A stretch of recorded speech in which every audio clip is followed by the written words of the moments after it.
Tanguay Électronique, en première ligne.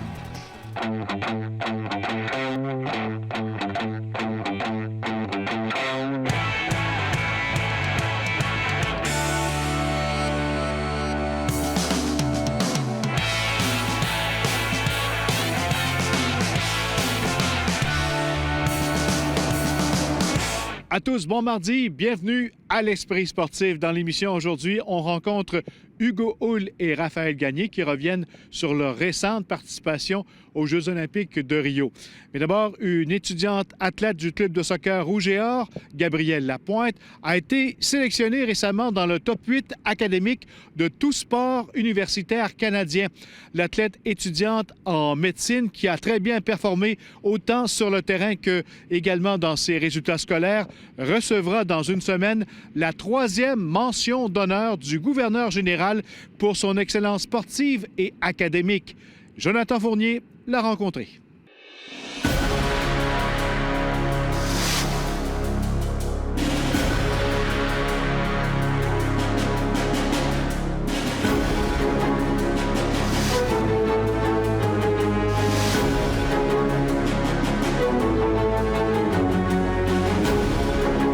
C'est M. Christian Gagnon qui m'a appelé un soir pour m'annoncer la bonne nouvelle. J'étais estomaquée, je savais vraiment pas quoi lui dire. J'avais le gros sourire aux lèvres, mais mon Dieu, je me rends compte que ce prix-là, c'est tellement plus que juste une personne. C'est beaucoup de personnes qui m'ont amené là, puis ça fait que c'est moi qui récolte l'honneur, mais c'est pas mal plus à savoir, autant que ce soit le Rouge et Or, que ce soit la faculté de médecine qui m'ont permis de me rendre là, parce que le parcours qu'ils m'ont permis de faire, c'est grâce à eux que j'ai pu combiner le sport et les études, fait que je les remercie, c'est vraiment grâce à eux. Une étudiante qui est capable de se rendre jusqu'à 5e année, concilier le sport, c'est plutôt rare. Je pense que c'est la première fois qu'on voit ça à l'Université Laval. Habituellement, les étudiants athlètes qui sont avec les sports collectifs en médecine arrêtent après leur 3e année parce qu'ils commencent leur externat et internat et c'est très, très difficile de concilier les deux. Mais Gabrielle, unique en son genre, est capable de le faire. Quelquefois, elle arrive à la course, elle est en train de se changer en courant, elle enlève quasiment son sarrau puis elle met son gilet de soccer. Là. Fait que ça, c'est la preuve qu'elle est vraiment entre les deux. Des fois, c'est très serré, les horaires, mais elle réussit à le faire, puis c'est tout à son honneur. C'est pas toujours facile. On veut exceller dans les deux, puis on veut aussi profiter de l'expérience au maximum des deux. C'est important d'apprendre beaucoup là, dans les stages à l'hôpital, fait que je veux pas négliger ça du tout. C'est sûr que d'un autre côté, ma passion pour le sport, ça fait en sorte que je veux prendre part le plus possible, dans le fond, aux activités avec le Rouge et Or.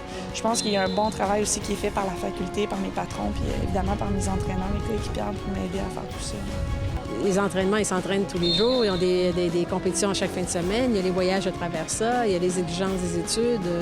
Et en médecine, bon, là, dans le milieu hospitalier, elle ne peut pas se permettre de faire d'erreurs. Puis je pense qu'elle apprend aussi beaucoup de ce que j'ai entendu dire de sa part, que dans le milieu hospitalier, il lui apprend beaucoup par ses patients, par les médecins, et elle ramène ça aussi pour son sport. Ça a deux sens dans ce sens-là.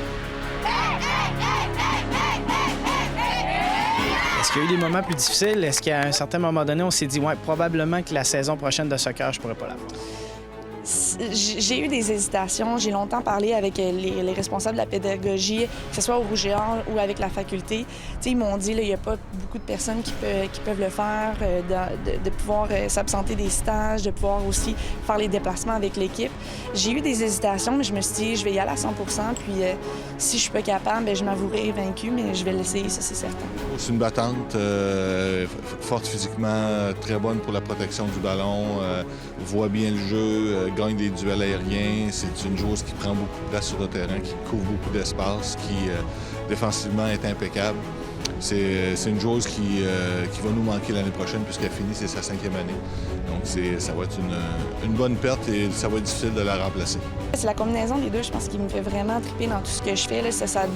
Il y a tellement de choses à apprendre de tout ça. Ça m'a tellement fait maturer, ça m'a tellement fait faire un long chemin, parsemé d'embûches, oui, mais dont les expériences là, que je garde, ça va être gravé à tout jamais dans ma mémoire. Ton meilleur souvenir avec le Rouge et Or soccer? Le championnat canadien de 2014 à la maison, je pense que c'est difficile de battre une telle émotion avec tous les étudiants athlètes dans les estrades, nos familles, puis tout ça, ça a été un moment magique qui me donne encore des frissons. Ça envoie un message à tous les jeunes de la région qui veulent faire du sport et des études, que si tu travailles bien, tu es bien organisé, tu es discipliné, tu es capable de faire de grandes choses parce que étudier en médecine, c'est pas rien. Avoir les meilleures notes au pays, c'est pas rien non plus, encore moins. Et être capable de performer dans ton sport à ce niveau-là, c'est quelque chose de vraiment fantastique. Jamais dans ma vie, j'aurais cru me rendre à la résidence du gouverneur général du Canada, mais écoute, ça va se passer le 8 novembre. J'ai hâte de voir ça. C'est quelque chose qui est comme un petit peu grandiose de ce que j'ai entendu. Je vais en profiter avec ma famille puis avec mes proches. Ça va être génial. Est-ce qu'on va trouver qu'il y a beaucoup de place dans l'horaire l'année prochaine? J'en suis pas convaincue parce que je pense que juste la médecine, c'est assez pour occuper quelqu'un, mais définitivement, il va falloir que je bouge certains trous.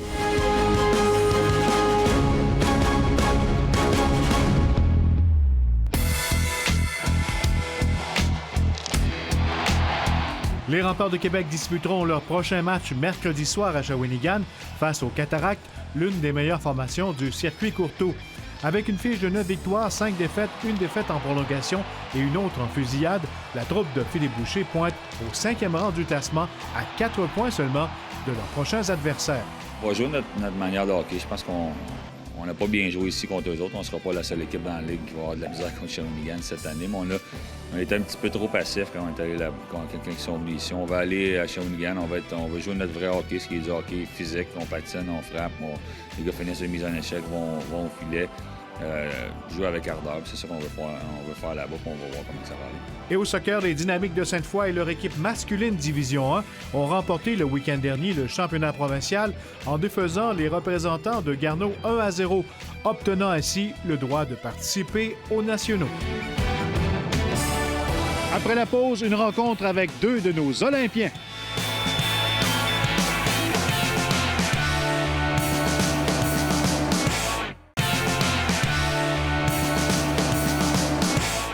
Une vingtaine d'athlètes de la grande région de Québec participaient il y a quelques mois aux Jeux olympiques d'été à Rio. La semaine dernière, l'organisme Excellence sportive Québec-Lévis leur rendait hommage et nous en avons profité pour rencontrer deux de ces athlètes en cyclisme. Voici Raphaël Gagné et Hugo Hull.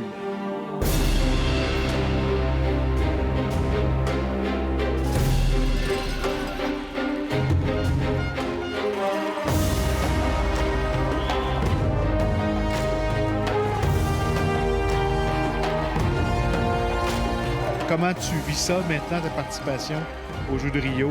Comment tu analyses ça aujourd'hui? Ce qui me frappe le plus, c'est que maintenant, me semble n'importe quand je suis présenté, autant ami, un événement dans les médias, ben c'est plus Raphaël Gagné, c'est Raphaël Gagné olympien.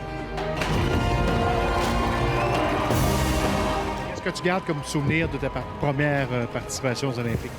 Tout plein de choses. L'autre fois, un de mes bons amis me demandait qu'est-ce que tu as le plus aimé. Je peux pas choisir. J'ai tout aimé. Tout était wow, grandiose, magique. Je me sentais à ma place. C'était vraiment à la hauteur. Donc, ce serait difficile de choisir. C'est sûr que ma course que je chérissais le plus depuis longtemps, d'être là le 21 août à Rio, c'était très spécial. Mes parents qui étaient là aussi, c'était très spécial aussi. Comment tu vas vivre la prochaine saison? Il y a beaucoup d'événements internationaux à chaque année qui me motivent, dont un circuit de Coupe du monde d'environ 7 à 8 événements par année, un gros circuit nord-américain. Ensuite, on a les championnats du monde à tous les ans en vélo de montagne. Donc, il y a de quoi rester motivé à chaque année, vraiment en vélo de montagne. Terminant, ça débute bientôt ta saison. Ça ressemble à quoi? Donc, retour à l'entraînement plus structuré. Normalement, je faisais du cyclocross à l'automne, comme les gens le connaissent dans les dernières années. Cette année, j'ai mis un peu une croix là-dessus. Là, je sors de ma période de repos. Je vais participer à certains événements de cyclocross, mais vraiment comme complément parce que j'aime ça, parce que je suis passionné, parce que ça me manque autant le réseau social que juste de me mettre dans le bain de la compétition, ça me manque. Donc, je vais peut-être être un petit peu out of shape, mais je vais être là, j'y tiens, puis j'adore ça.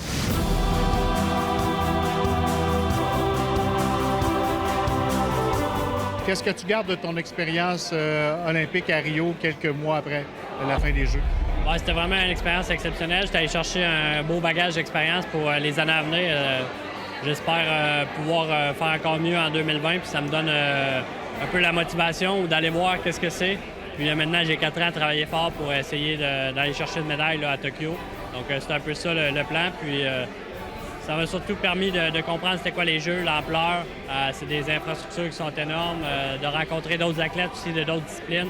Donc il faut quand même rester dans sa bulle focus. Fait que c'est toutes des petites choses que j'ai pu aller chercher cette année, en plus de m'amuser avec un autre Québécois, Antoine Duchesne. Donc ça a été très agréable là, nos 10 jours à Rio. On part pour un cycle de 4 ans? Oui, certainement. En cyclisme, on est chanceux, on reste quand même bien occupé entre les années. Déjà l'année prochaine, j'ai d'autres objectifs à court terme avec mon équipe professionnelle à G2R La Mondiale. Donc j'ai fait une croix à côté des Jeux olympiques. Maintenant, il va falloir que je mette en place pour en faire une à côté du Tour de France. Donc travailler là-dessus aussi là, dans les saisons à venir. Avec AG2R, tu as eu une belle année aussi. Tu vois ça comment à l'avenir? Bien, je pense que cette année, c'est encore une année où j'ai évolué, j'ai progressé. C'est un peu ma mère de commerce. Chaque année, je progresse, je franchis des niveaux. Je vais augmenter les objectifs en termes de résultats pour l'année prochaine. J'aimerais ça gagner première course en Europe, participer au Tour de France. C'est des choses qui me gardent motivé pour continuer à repousser mes limites puis aller encore plus loin. On a une belle équipe, puis AG2R est 100% derrière moi. Ils me font confiance depuis maintenant, je commence ma 5e saison. Donc, je vais essayer de produire plus de résultats l'année prochaine. La pause achève, tu recommences bientôt l'entraînement. Ça ressemble quoi les prochaines semaines, prochains mois? Ouais, bien là, je me suis permis un petit 2 semaines de repos. Je vais reprendre tranquillement avec la musculation, course à pied, natation. J'essaye un peu de changer de la routine que j'ai toute en saison, de travailler d'autres muscles.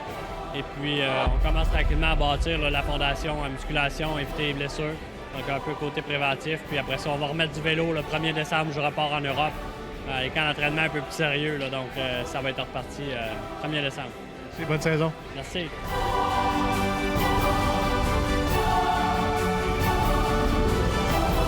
Voilà, en terminant, à ne pas manquer demain une rencontre avec le pilote automobile Michael Grenier qui vient de conclure une première saison de course en Italie. C'était l'Esprit sportif. Bye bye. À demain.